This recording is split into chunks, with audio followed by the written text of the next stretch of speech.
Aujourd'hui, je vais analyser 3 de vos comptes Instagram. Alors, je suis pas le premier à avoir eu cette idée de vidéo et je pense qu'il y en a plein, que ce soit sur le YouTube francophone ou le YouTube américain.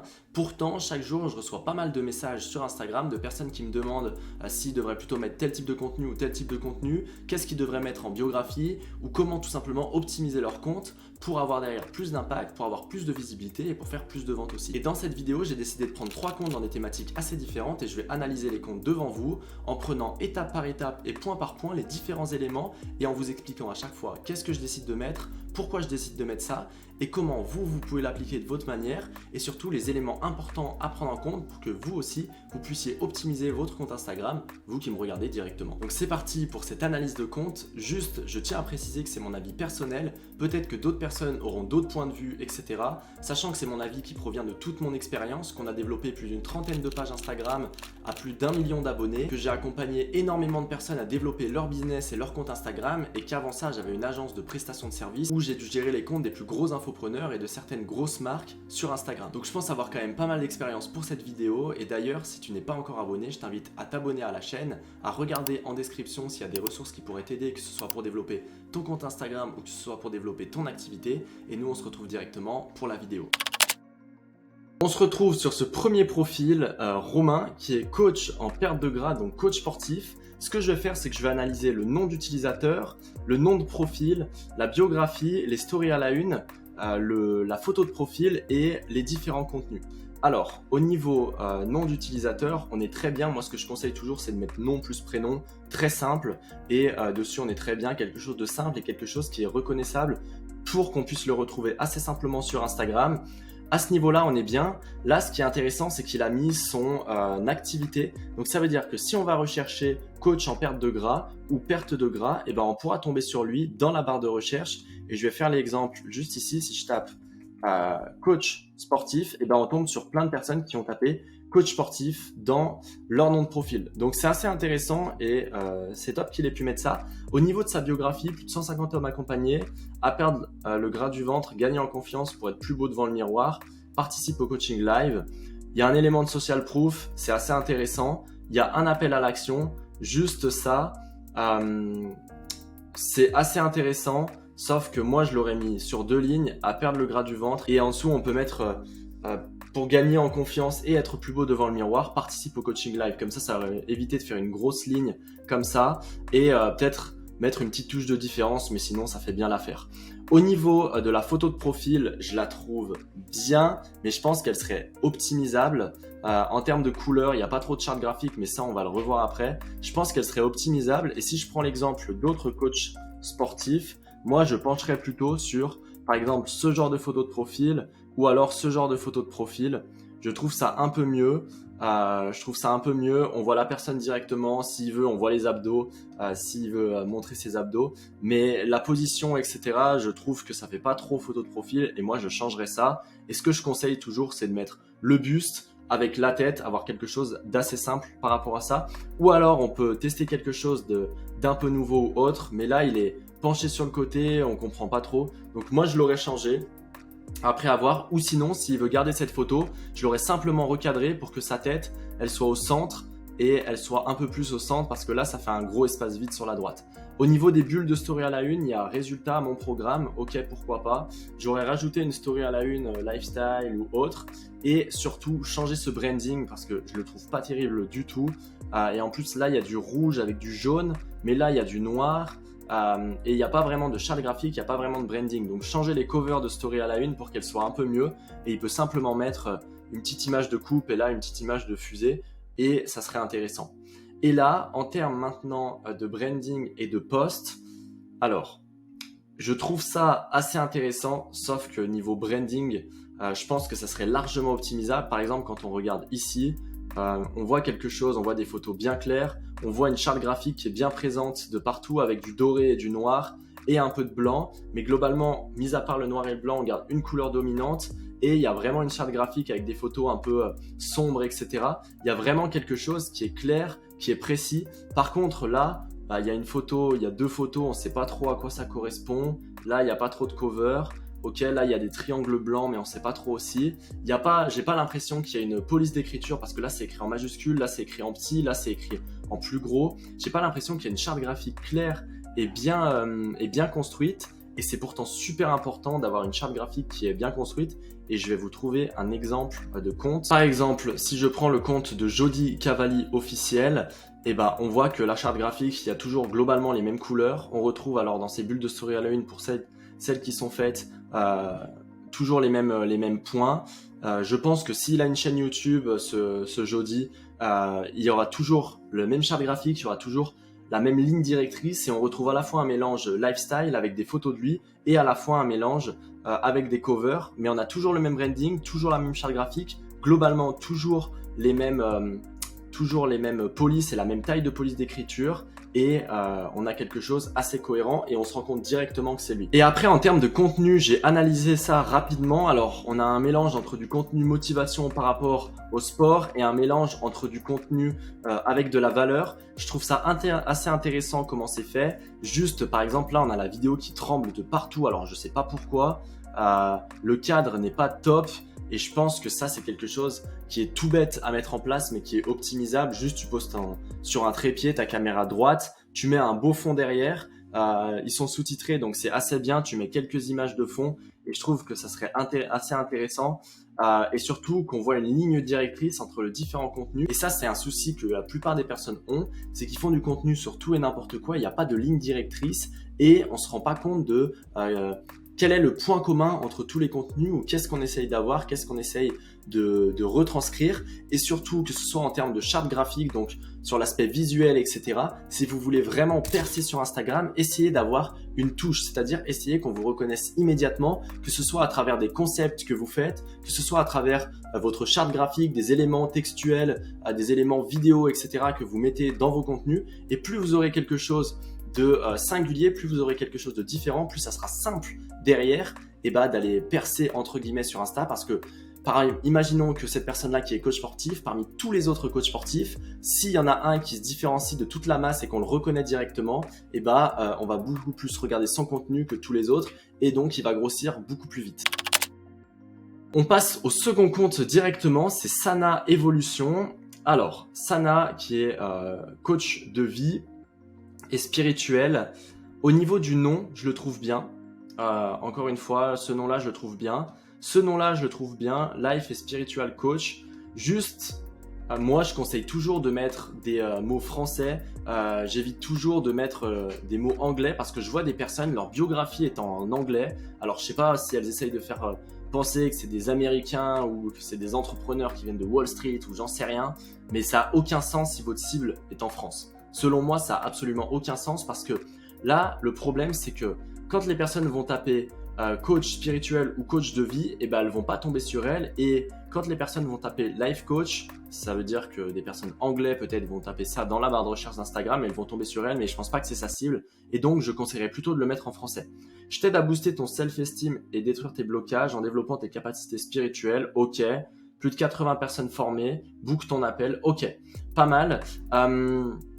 Moi, je t'aide à booster, pareil, ton self-esteem et détruire tes blocages. J'aurais peut-être soit mis un truc un peu moins long, soit mis quelque chose en français. En développant tes capacités spirituelles, pourquoi pas.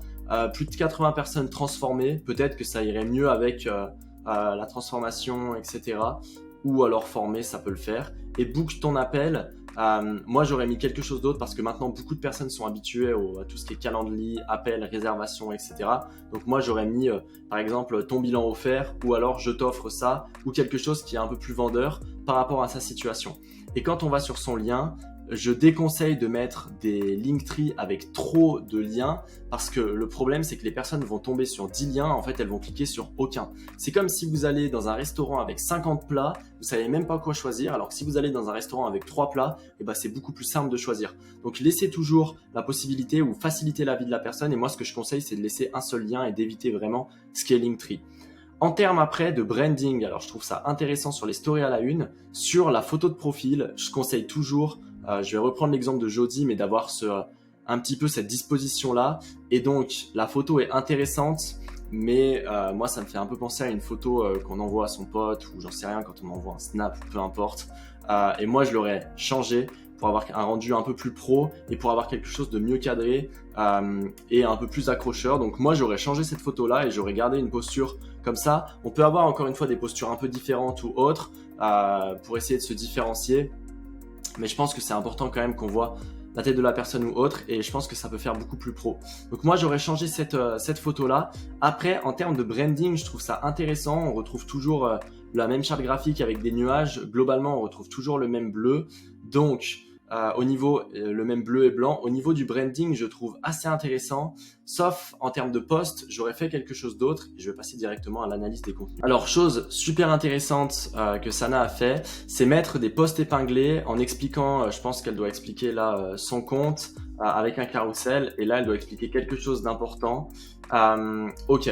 Et ouais, elle explique son histoire, etc. Donc ça, c'est super intéressant et c'est quelque chose que je vous invite à faire pour présenter quelque chose de précis ou alors pour expliquer votre compte, qui vous êtes ou des choses comme ça. Comme ça, vous pouvez épingler des posts intéressants et c'est un petit peu comme l'idée d'avoir des stories à la une. Sinon, en termes de posts, je trouve intéressant juste ce truc-là de TikTok, c'est-à-dire des posts TikTok qui sont repostés sur Instagram. Normalement, Instagram n'aime pas du tout ça, donc ils vont vraiment baisser le reach. Ce que je conseille, c'est de l'enregistrer avant s'il y a la possibilité de TikTok et le reposter, ou alors l'enregistrer, le monter sur une autre plateforme et le reposter sur les deux plateformes, et ça sera beaucoup plus intéressant. En termes de contenu, je trouve ça assez intéressant. Juste en termes de citation, moi ce que je conseillerais, c'est vraiment de regarder, parce que l'avantage de Sana, c'est qu'elle est dans une niche où il y a des grosses pages qui existent. Et par exemple, si je tape citation spirituelle, je pense qu'il y a des grosses pages qui existent, et c'est se renseigner un petit peu. Alors non, ça c'est pas une grosse page, sinon on a celle-là, ok, et après on peut aller voir par exemple ce genre de page, et on a des pages qui ont beaucoup d'audience. Regardez un petit peu quelle charte graphique, qu'est-ce qu'ils mettent, quel post fonctionne bien, et inspirez-vous toujours des gros influenceurs dans votre niche, des gros influenceurs dans votre thématique, pour voir qu'est-ce qu'ils font, qu'est-ce qui marche moins bien, et globalement comment vous pouvez adapter ça et comment vous pouvez optimiser votre compte. Donc moi, ça serait juste l'optimisation de ces citations-là et peut-être l'optimisation un petit peu du contenu en regardant ce qui marche chez les autres et en adaptant à soi, à son branding et à ce qu'on veut partager. Sinon, globalement, je trouve le compte intéressant, mais si on aurait une chose à modifier, ça serait aller regarder ce qui marche et avoir peut-être quelque chose avec des posts différents, par exemple là, différentes templates de citations pour pas retrouver la même, et je trouve ça assez intéressant sinon. Et là, on va passer directement au dernier compte. Alors, Elina, encore une fois, je trouve très bien. Elina Gardinal, nom, prénom, très bien. Elina, organisme de formation certifié Calliope. Ok, alors ça, je l'aurais mis un peu autrement, parce que si elle est certifiée, si elle est organisme de formation, les gens ils ne recherchent pas un organisme de formation. Ce qu'ils recherchent, c'est une formation, et si la personne est organisme de formation, c'est encore mieux. Donc là, j'aurais plutôt mis la façon dont elle va aider ses prospects, par exemple coach business ou peu importe, ou freelance marketing, je l'aurais plutôt mis là. Et là, j'aurais mis dans sa biographie organisme de formation certifié Calliope, parce que ça aurait été un gros élément de social proof, mais sauf que les gens ne vont pas chercher ça directement. Freelance marketing, sinon c'est intéressant, donc juste changer ce petit truc. Je te forme à l'entrepreneuriat et la communication, ok, grâce à ma formation, au prix de l'iPhone 14, ok, pourquoi pas. Grâce à ma formation, moi j'aurais plutôt mis ici, pas au prix de l'iPhone 14, mais 100% finançable, et entre parenthèses, OF certifié Calliope. Comme ça, les personnes comprennent directement que la formation est finançable, et là, on met un mot-clé qui peut la référencier. Parce que j'ai peur que si les gens voient au prix de l'iPhone 14, qu'ils soient un peu directement, qu'ils se disent ok, c'est cher, mais sans chercher à comprendre ce qu'il y a derrière. Voilà, à ce niveau-là, je réserve ma formation d'audit. Il y a trop d'infos pour pas grand-chose, je trouve. Moi, ce que j'aurais mis, c'est simplement ce lien-là. Donc, je réserve ma formation, je réserve mon heure de coaching, en gros. J'aurais simplement mis ce lien-là dans la biographie, et j'aurais mis quelque chose avec un peu plus de bénéfices, parce que maintenant, les gens sont tellement habitués au Calendly, donc je pense pas qu'elle ait des réservations en automatique. mais j'aurais mis quelque chose avec des bénéfices, par exemple bilan offert ou autre, et bien vendre l'appel pour le vendre comme un coaching offert, et c'est top. Au niveau de la photo de profil, je trouve qu'on est bien. Les différentes bulles et story align, je trouve qu'on est bien.